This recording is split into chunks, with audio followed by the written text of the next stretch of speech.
Salut l'équipe, aujourd'hui on se retrouve pour faire une nouvelle ascension ensemble. Donc aujourd'hui on va aller à Cessac. Donc j'ai pu l'évoquer déjà, c'est dans la montagne noire. Autrement dit, pour s'y rendre on longe cette fameuse forêt. Autrement dit celle qui traverse la vallée du Ferals. Donc c'est la petite forêt qu'on a traversée plusieurs fois au cours des vidéos précédentes. Donc un petit dénivelé à franchir. Et à un moment on retrouvait cette fameuse intersection en plein cœur de la forêt. Donc on peut également en profiter pour se poser ici, avoir un point de vue et profiter de l'ambiance. Donc là on a pleinement repris la route. Donc là c'est toujours pareil. Donc là on roule pas très loin du moulin, là où on était avec le fameux moulin. Donc ici il y a un peu plus de boisage, d'autant plus qu'il fait frais, c'est agréable pour profiter et tout. Donc là maintenant on commence à sortir du boisage. Donc à un moment on va se retrouver en face d'une petite route. Donc là on rejoint la 203, la route qui mène vers Cessac. Donc sinon de l'autre côté il y a la forêt qui continue à s'étaler tout le long. Donc c'est la même route que celle qu'on avait longée pour aller à Verdun. La même également que celle pour aller à Cessac, pour aller à Saint-Papoul. Et la même que celle qu'on avait prise pour le circuit de Cos. Enfin, donc aujourd'hui on va aller à Cessac. Donc là il y a une petite ascension à faire, parce qu'on est en train de grimper une colline. Et des petits reliefs sur la droite également. Donc c'est assez irrégulier. Des fois ça monte, des fois c'est moins brutal. Donc là en l'occurrence aussi un petit dénivelé à franchir. Donc de l'autre côté c'est vrai que ça nous fait une belle vue sur les reliefs. Parce qu'au plus on va haut, au plus on a des vues rapprochées comme ça. Donc là en l'occurrence aussi on suit toujours tout droit. Donc petite vue. Et donc là en l'occurrence aussi, encore du dénivelé à franchir. Donc pour aller vers Cessac ça monte un petit peu, ouais. Et donc de ce fait on a une fausse impression comme quoi ça monte moins que ce que ça ne devrait. Là on arrive à l'Espérance, donc encore une petite commune résidentielle. Donc c'est un petit peu aire d'attraction de Villemagne, enfin parce que c'est un petit peu au-dessus. Donc il reste encore 7 km avant d'arriver à Cessac. Donc là maintenant pour y parvenir, depuis peu on a une petite descente. Mais en tout cas on a des petites vues de face, c'est assez impressionnant à voir. Donc un petit peu les terrasses de la montagne noire.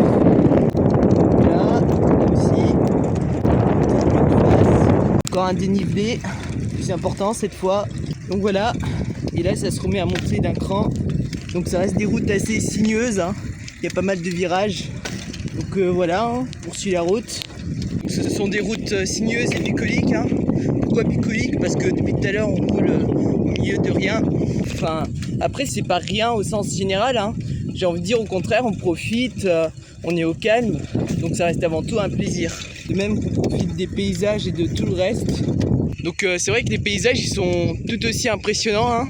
Il y a beaucoup de verdure également dans le coin. Et donc là encore une fois on a une vue panoramique sublime. Donc également vue de face. Donc là on met la deuxième vitesse. Voilà, donc on arrive bientôt à Cessac. Donc voilà, on arrive sur les lieux. Donc on va aller voir sur la droite là pour avoir une petite vue d'ensemble. Enfin sur Cessac et ses arrière-plans. Et donc voilà, on a une petite vue panoramique. Donc on a une belle vue également sur le château de Cessac en face. Donc c'était un grand château médiéval pour l'époque. De l'autre côté également il y a Saint-Denis et plus loin Monteuilleux. Donc on peut même observer le spectacle depuis un banc et se poser ici. Donc petit selfie même j'ai envie de dire. Donc c'est sympa, on peut se poser ici tranquillement et admirer la vue. Donc maintenant on va faire un petit tour au centre-ville pour voir ce qu'il y a de beau à faire.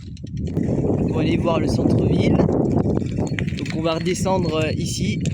Donc on a encore une vue panoramique externe. Je vous propose qu'on redescende un petit peu en bas pour aller voir le spectacle de plus près.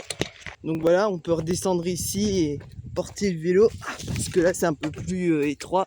Donc voilà, là il y a encore une chute à descendre, ça va être sympa, mais il y a également une petite vue. C'est à la fois sympa et on a des vues panoramiques. C'est un petit peu côté rando quoi. Donc là ici on a la signification du temps qui passe. Donc voilà, de l'eau qui coule, franchement c'est magnifique, on peut écouter un petit peu le bruit, c'est paisible. Donc ouais, il y a des sages qui disent que faut pas trop se prendre la tête dans la vie.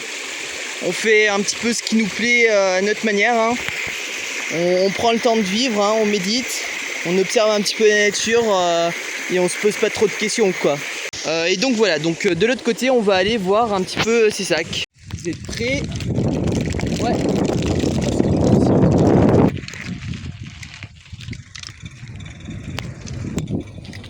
Avant ici je faisais du théâtre là, c'était entre 2014 et 2017 il me semble. Donc voilà, il y a ce petit côté anecdotique hein, en même temps. Ah, et il y a encore une vue panoramique vue d'ici. Donc c'est vrai qu'il y a des parties plus hautes et plus basses. On voit également la Capelle au fond. Et d'un autre côté il y a la carte d'orientation hein. Donc on est ici à Cessac et de l'autre côté il y a Bram, Castelnaudary. Enfin, c'est un petit peu ce que j'avais pu évoquer précédemment au cours des vidéos précédentes. Donc à la fois panorama sur Cessac et on a également une magnifique vue sur les Pyrénées derrière. Enfin si on voit un petit peu de l'autre côté. Et donc là on revient ici. Donc c'est aussi maintenant que le moment est venu de redescendre. Donc c'est après l'effort, le réconfort comme on dit. Donc voilà, donc on est en train de tout redescendre.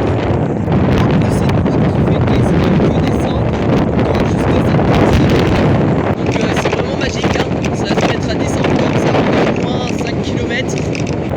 On a des magnifiques reliefs en face également. Et donc en face on peut voir également les Pyrénées si on regarde bien. Donc voilà hein, ça reste une route tout aussi sinueuse hein. Et tout ça descend, ça s'ennuie pas quoi. Voilà, donc ça reste des routes tout aussi sinueuses hein. Mais tout le monde que ça descend, franchement, on s'en doute pas.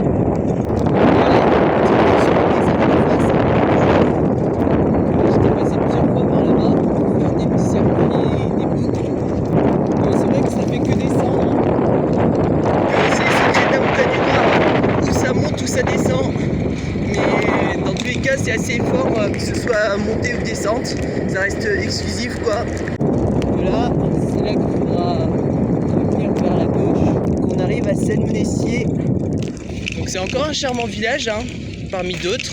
Ici on longe son centre-ville. Donc là une petite descente standard. Donc là ça redescend.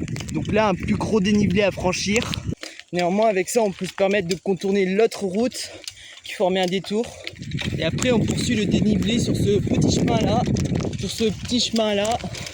Et comme l'ascension est plus brutale, on peut se permettre de marcher à côté de son vélo à pied.